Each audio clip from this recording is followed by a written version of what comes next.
Boa noite a todos. Boa noite ao pessoal de casa que está nos acompanhando pelo Facebook e também pelo YouTube.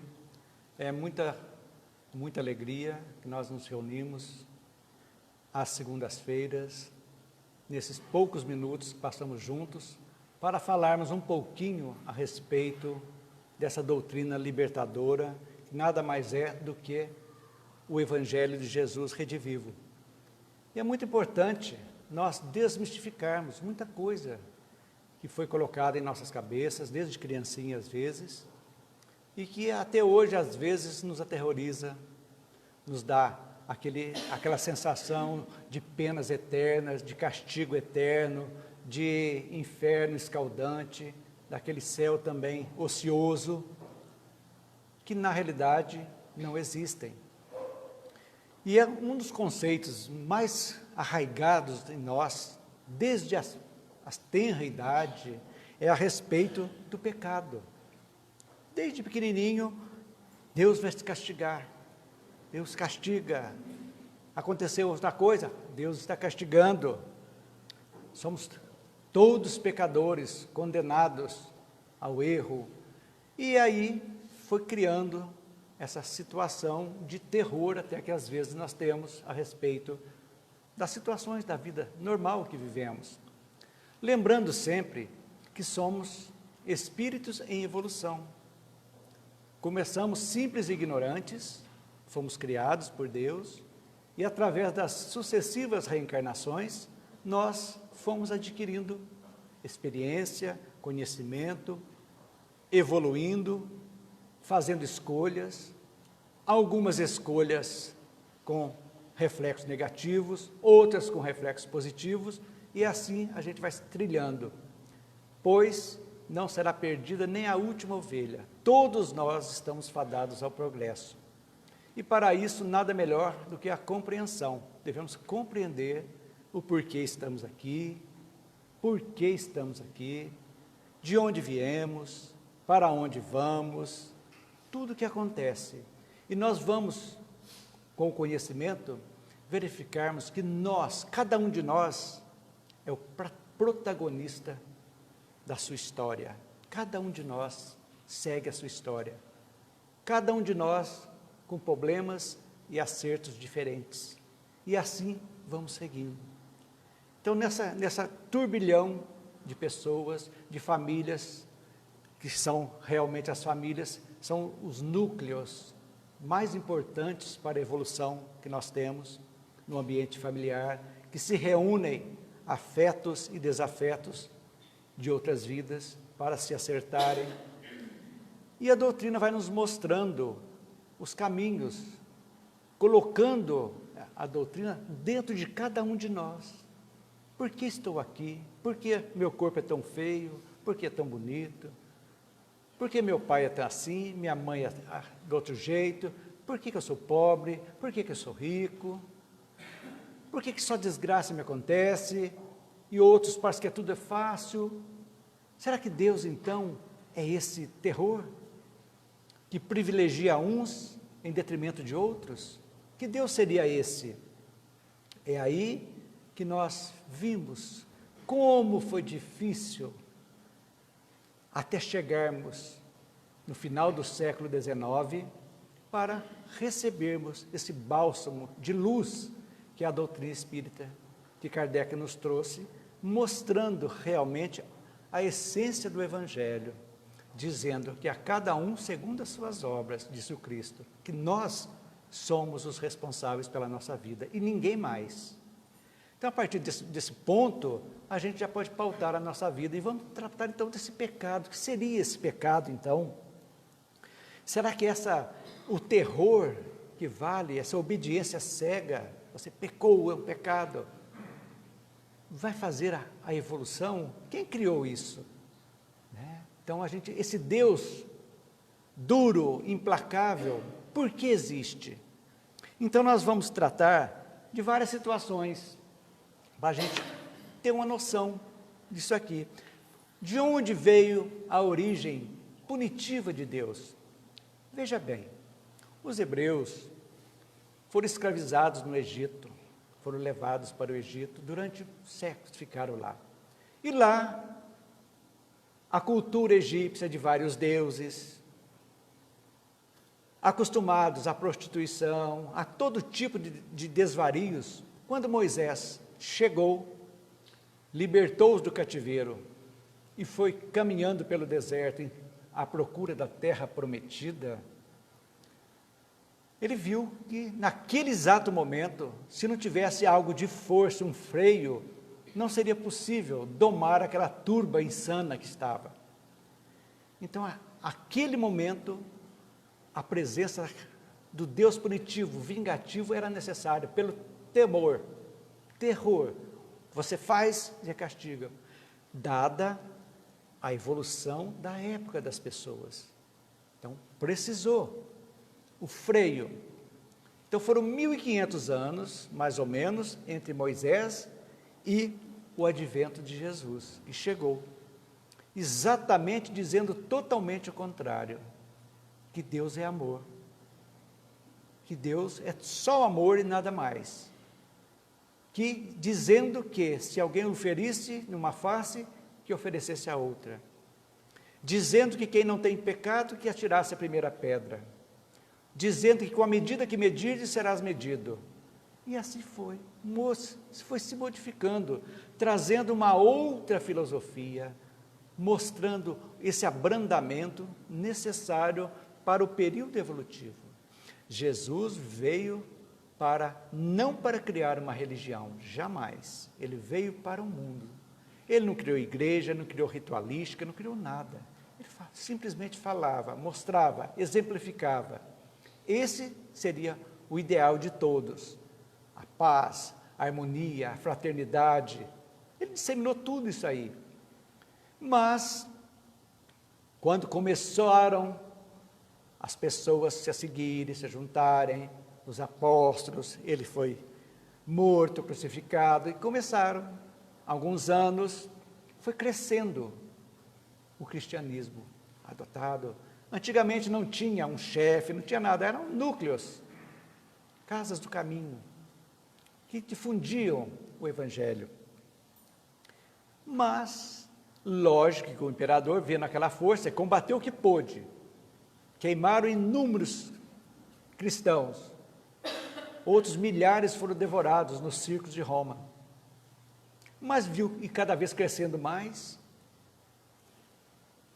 o Império Romano falou, isso aqui é importante, e tomou conta da religião.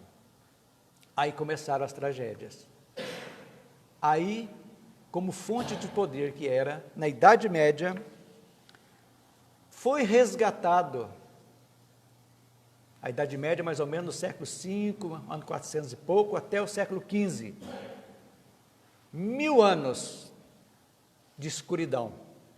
1000 anos de atraso no desenvolvimento da evolução da Terra. 1000 anos. Então, como poder de dominação, foi instituída a lei mosaica de novo, que os pecadores teriam que só para remir os seus pecados através da igreja. Ali que teria que pagar as penitências e, se não, estaria condenado todos ao fogo eterno, às penas eternas. Então, pela concepção, pelo terror, foi colocado isso. E, na realidade, só para vocês terem uma ideia, a mediunidade sempre existiu. Desde os egípcios, desde que a Terra foi habitada, a mediunidade é inerente, não é só dos espíritas que são médios. Todas as pessoas têm essa qualidade, podem desenvolver essa qualidade. Então, na Idade Média, começaram-se as perseguições aos médios, aos ditos bruxos, que eram queimados vivos. Então, inquisições terríveis, eram condenados sem chance de defesa. Então, tudo isso aí foi arraigado em nós. Nós que estamos aqui hoje, já vivemos aquelas épocas. Talvez fôssemos queimados, às vezes até fomos inquisidores, aqueles que mandaram queimar, e fomos reencarnando várias vezes trazendo mazelas, reminiscências de vidas passadas também. E esse conceito de pecado veio conosco, desde pequenininho. Deus castiga, Deus perdoa. E eu digo para vocês, Deus não castiga e nem perdoa. Por quê? Ele não precisa perdoar, ele nunca se ofende. Perdoar por quê? E como castigar? Se ele é nosso Pai, Criador, soberanamente bom e justo. Como? Não teria lógica nenhuma a esse respeito. Então, a partir da Idade Média, então, começaram as primeiras lutas contra isso aí, mas a Inquisição continuou, teve a revolta protestante com Lutero, que, por causa as indulgências que precisavam ser compradas, dinheiro para o Vaticano, e aquela luta, Lutero veio com um objetivo de purificar a religião, então, trazendo os moldes do Evangelho. Mas, infelizmente, o homem também, Calvino já invejou, já começou, já criou outro ramo, e hoje são mais de 2.000 ramos do protestantismo. Está aí, cada um cria a sua igreja a seu bel prazer, vendendo o paraíso aqui na terra, lamentavelmente.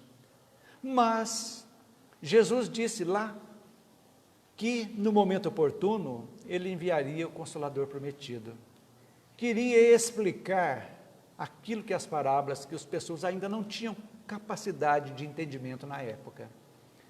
E começaram então, nos Estados Unidos, as mesas girantes, que pulavam, que respondiam com pancadas. Kardec, um estudioso, virou febre na Europa, dos Estados Unidos, das irmãs Fox, foi para a Europa, virava espetáculo. E Kardec, um filósofo, pesquisador, foram ver, relutou muito, mas foi ver, falou, não é possível algo inanimado ter vida, então existe algo que está movendo essa mesa. E seguiu, em 10, 11 anos, ele conseguiu trazer a codificação espírita para nós, que aclarou, mostrou tudo para nós, a beleza da vida, da importância nossa, que nós devemos ter para a nossa vida, que nós somos imortais, não somos eternos, somos imortais, fomos criados, Deus é eterno, não teve início nem fim, nem terá fim, não sabemos como, não nos cabe, mas nós somos imortais, fomos criados e jamais iremos morrer, nosso corpo sim. Então, a partir do final do século XIX, foi se aclarando, e nós que estamos aqui hoje, que estamos procurando as casas espíritas, que estamos perguntando a respeito de espiritualidade, que estamos questionando a vida, por que acontece isso? Mas Deus é bom, por que tanta dificuldade? Por que as pessoas são tão diferentes? Por que isso? E aqui nós entendemos que cada um de nós está num ciclo evolutivo, numa faixa evolutiva, uns um pouquinho mais na frente, outros um pouquinho mais atrás, mas estamos caminhando, evoluindo. Então, quando esse despertamento ocorreu em nós, todos aqui, uns agora, outros antes, a semente foi plantada lá atrás, algumas encarnações atrás, para chegar aqui e verificar, isso que eu estou sentindo não está me respondendo. Por que o inferno, por que o céu? Por que esse pecado? E essas perguntas vamos conhecer. E assim foram chegando às casas espíritas, as pessoas tinham uma ideia errônea do espiritismo, que o espiritismo começou com o fenômeno que chamava atenção, as comunicações de encarnados com desencarnados, e foi o primeiro passo para atrair para algo invisível, algo que está nos dominando. Aí veio o estudo. Hoje as casas espíritas trazem isso. Traz cura para as pessoas? Muita cura, porque a cura está dentro de nós. Mas temos remédios imediatos que nos ajudam? Sim, temos o passe, a água fluida, que sempre nos ajuda, mas dentro de nós deve brotar a sementinha da mudança. porque nós somos o reflexo de ontem, nossa vida de hoje. E amanhã será o reflexo de hoje. Então, a salvação pela igreja seria de seguir a ritualística da igreja. Se não fora da igreja, não há salvação. Então, quem não fosse católico, né, não teria salvação. E continua com o protestantismo também, porque algumas divisões dizem, se você não for, você não será salvo. Então, você vai ser para o inferno e eu vou para o céu. Aí eu pergunto, né? E aí? Eu vou para o céu e meu filho para o inferno, como é que fica? Eu vou estar bem? Ou eu vou para o inferno e meu filho para o céu? Vamos ter paz? É impossível, né? Então, aí nós vamos começando a destruir o mito das penas eternas. Porque Deus não seria justo. Como condenar? Ele mesmo nos criou. E como condenar o filho, um pai condenar o filho ao sofrimento eterno? Pensem. E a doutrina espírita é a doutrina da lógica, da razão e do bom senso. Tudo que foge à lógica, à razão e bom senso, temos que estar com o pé atrás. Então, Deus é perfeito, perfeitamente. Maravilha. Bom, justo. Ué, mas por que ele vai privilegiar, então, só aquela pessoa, porque ser a essência não é tudo, mas a forma só. É católico, então ele está salvo. É protestante, está salvo. E outro que não está? Impossível. Então, nós temos que ver a essência. Kardec veio, com o conhecimento trazido pela espiritualidade, veio mostrar que o mais importante que existe, além das comunicações entre encarnados e desencarnados, que é o fenômeno, que existe coisas muito mais importantes, que o importante somos cada um de nós. Somos centelhas divinas, saídos do Criador, pequenas centelhas, que estamos aqui para nos desenvolvermos, para frutificarmos. Então, partindo desse princípio, nós vamos questionar, temos que questionar. Quem são nossos julgadores? Antigamente, quando um padre excomungava alguém, as pessoas adquiriam aquela culpa e às vezes até morriam de medo da excomunhão. Até hoje a gente ouve isso aí, né? As excomunhões. Mas quem julga e sentencia são pessoas também como nós. Qual a diferença? Para jogar para o inferno ou para o céu? Culpa e inocência são homens que estão dizendo isso aí. Aí a gente vai começando a pensar que esses juízes são homens também passíveis de acertos e de erros. E nós vamos ver que existem, até hoje, certos paradoxos. A mulher adúltera é condenada, mas o marido não. Por quê? Por que a diferença? Então a gente vai ver que muitas coisas precisam ser analisadas. O que rouba é punido, mas aquele que guarda a mercadoria, esconde para subir o preço, a hora que sobe ele põe, esse não acontece nada. E aí? Que justiça seria essa? Então, esses paradoxos nos fazem pensar. E somos seres pensantes, filósofos, porque a doutrina espírita, ela não só é a parte científica, como também a parte filosófica e a parte moral ou religiosa. Porque não é uma religião espírita. A doutrina espírita não é uma religião formal. Não existe ritos, ritualística, não existe hierarquia, não tem nada disso. São pessoas, todos nós somos estudantes, estamos aqui com um propósito de melhora. E aqui aprendemos que assumimos que o erro existe, todos nós. Se somos imperfeitos, no mundo ainda de expiação e provas, vamos errar. Mas o erro tem que ser algo que nos impulsione à frente. para que você fale, isso aqui não é legal. Então, nós vamos ver que, na realidade, esse não é o sentido do pecado. O pecado são pequenos desvios de conduta que são reparáveis naturalmente. Não Deus nos perdoando, não alguém nos perdoando, mas nós nos perdoando. Nós nos modificando o nosso modo de agir, de pensar. É isso. Aí nós vamos começar a entender o sentido do pecado, entre aspas. Não é algo que nos condene eternamente. O que precisamos fazer para seguir adiante? É essa pergunta que a gente vê. Então, o Espiritismo salva? Será? Não, o Espiritismo não salva ninguém. O Espiritismo não impõe nada. O Espiritismo apenas expõe, traz para nós, olha, partindo dessa lógica, Deus é todo justiça, todo bondade. Ele não pode, então, privilegiar ninguém, porque onde existe privilégio, não existe justiça, ok? Não pode existir justiça. Então, se algo, estou pautado a minha vida, está em desalinho, em desarmonia, ninguém é culpado, a não ser, não, tira a palavra culpado, vamos matar a culpa, somos responsáveis.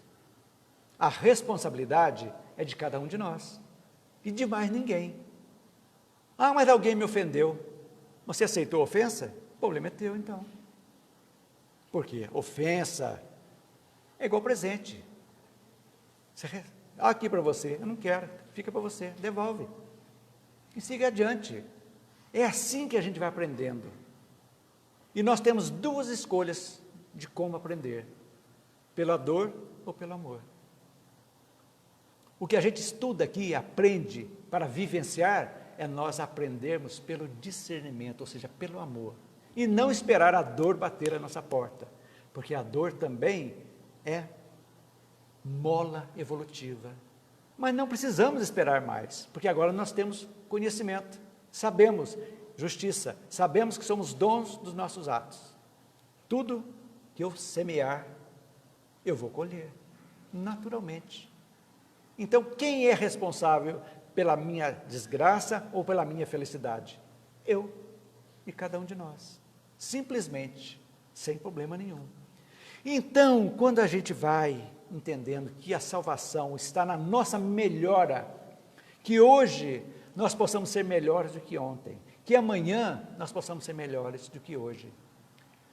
Aí nós vamos entender a máxima de Kardec, que diz: reconhece o verdadeiro espírita pela sua transformação moral e pelos esforços que faz para dominar as suas más inclinações. Que são as más inclinações? É a nossa bagagem espiritual. Nós trazemos conosco, desde que fomos criados, virtudes e defeitos, inerentes da nossa ainda incapacidade de evoluir, por ignorância. Erramos muito por ignorância. E nós trazemos. Quando nós tivemos essa oportunidade de reencarnar, todos nós passamos por um planejamento reencarnatório. Todos nós. Conhecemos nossos pais lá no mundo espiritual. Lá nós pedimos para eles serem nossos pais, e eles aceitaram nos receber. Por isso, nossa gratidão eterna aos nossos pais. Eles estão perfeitos, sem julgamento. Pode ser a pior pessoa do mundo como pai, a pior pessoa como mãe, mas eles aceitaram nos receber. Devemos ser gratos.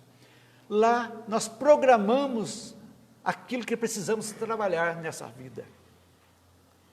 Muitas doenças já trazemos conosco, são necessárias. Nós avaliamos a necessidade de vir para reequilibrarmos outras tendências que nós temos, inatas, dentro de nós, que em certo momento nos puxam, chamam de uma forma muito agressiva O desonesto que tem que combater a desonestidade, que foi desonesto em outras vidas, chega num ponto que a vontade de passar a perna nos outros, de achar que sem fundo e de prejudicar, vem com uma força tremenda. Aquele que é vício de bebida, de cigarro, de drogas, de sexo exacerbado, tudo a partir então da adolescência, quando a abertura da glândula pineal, as coisas acontecem.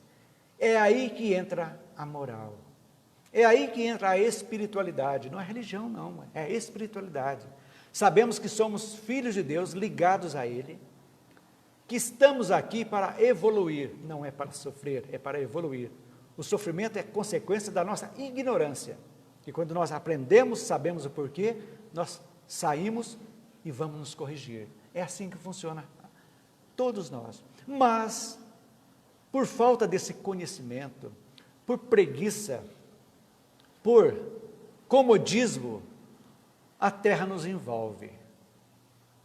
Temos um emprego bom, que se dane a família, tem dinheiro, tudo resolve. Tomara resolvesse. Quantos milionários estão com as famílias desfeitas, os filhos desgarrados? E aí, dinheiro resolve? E nos perdemos na vida daqui e começamos a errar, entre aspas, a pecar muito. Mas aí vem a pergunta: onde está Deus? Dentro de cada um de nós. Aonde? Na nossa consciência. E a nossa consciência, mesmo não estando desperta ainda para certas coisas, ela vai sendo, todas essas virtudes e negatividades vão sendo armazenadas dentro de nós. São indeletáveis, não tem como. E, de repente, em algum momento, pode surgir a culpa. Aquela mulher que abortou, curtindo a vida, abortou, tal, uma hora vai chegar, meu Deus, eu assassinei uma pessoa. Aquele que roubou, uma hora vai se sentir. Como trabalhar esse momento, a culpa? Que todos nós passamos por isso em algum momento. Como? Será que Deus está nos castigando mesmo? É a pergunta que a gente tem que fazer. Como então fazer, gente?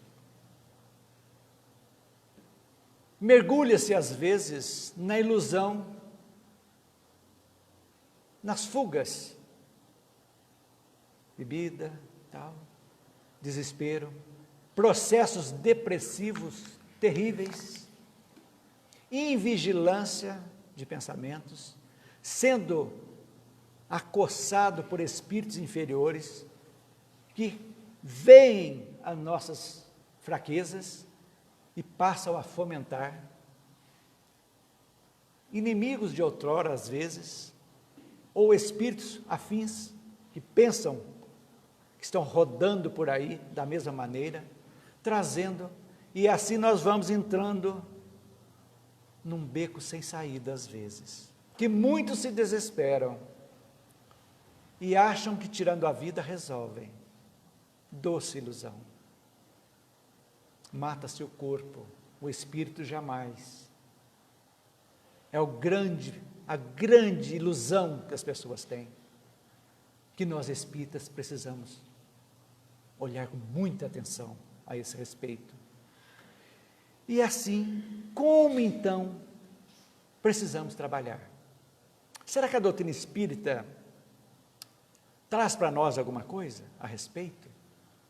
Lógico, partindo desse princípio, que Jesus, como disse, ama o pecador e não o pecado. O pecado é condenável, o pecador não. Sempre tem chance. E aí nós vamos ver que a lei de Deus, a beleza da bondade divina é maravilhosa. E onde está a essência da lei de Deus? Na lei de causa e efeito.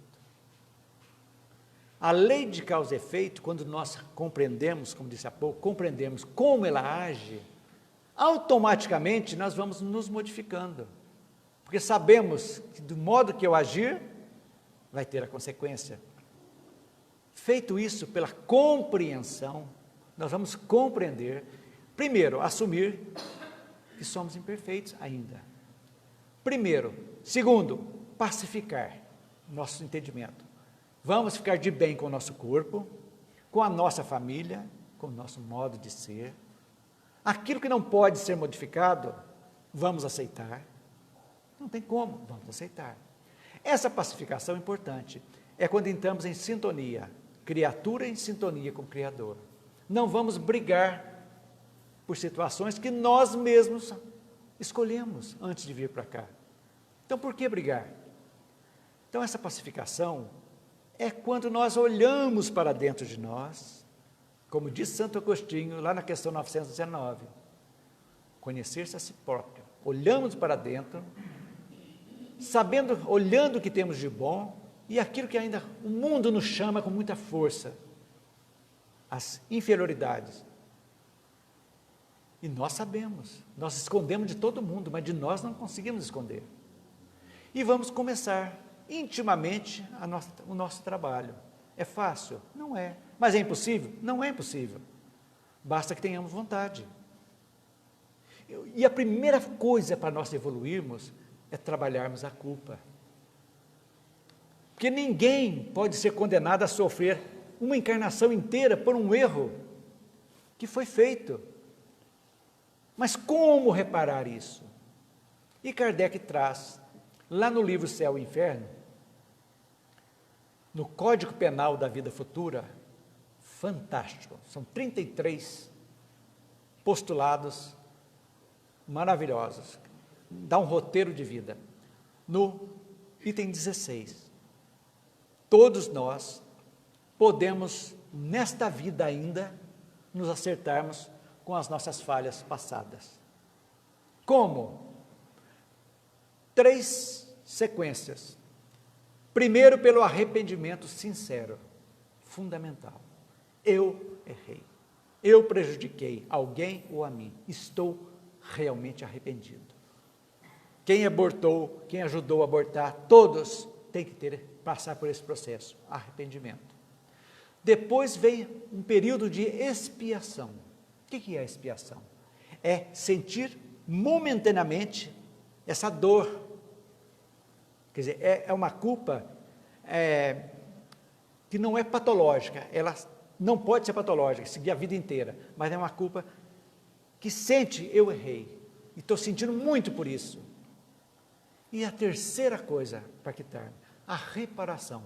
Então, arrependimento, expiação e reparação. Feito isso, nós vamos quitar nosso débito, ainda agora. Ah, mas quem eu fiz já morreu, já desencarnou, já não está mais aqui. Como fazer isso? Mas quem morreu foi o corpo, o espírito está vivo. Vamos fazer isso. Vamos fazer o bem a outrem. Vamos dar um novo valor à nossa vida. Ah, você abortou? Então, vamos fazer coisas para a criança, vamos ajudar mães que precisam, vamos, sem desinteressadamente, vamos dar uma coisa útil na vida. É assim que a gente pacifica e reequilibra e nos livramos do terrível pecado mortal. Até o nome é terrível, é pecado mortal. Que não existem. Todos nós temos capacidade de sairmos de situações difíceis, modificarmos, expiarmos e repararmos o que fizermos e seguir adiante com outro objetivo. Então, errar é importante, mas persistir no erro, no mesmo erro, é trágico. É trágico. Então, gente, essa situação, lembrando sempre, que eu gosto de falar sempre aqui, quem vem sempre já está roxo de saber, mas eu gosto de falar. Somos guiados por 3 leis cósmicas, divinas, que regem ainda os mundos primitivos, de expiação e provas, e de regeneração. 3 leis que ninguém escapa, seja espírita, católico, budista, ateu, ninguém escapa dessas 3 leis. Livre-arbítrio, todos nós temos liberdade de escolha, tudo. Ninguém Tanto se eu quiser matar alguém, problema meu. Eu quero, eu mato. Ninguém. Eu posso ser demovido, influenciado por espírito, mas a decisão é minha e de cada um.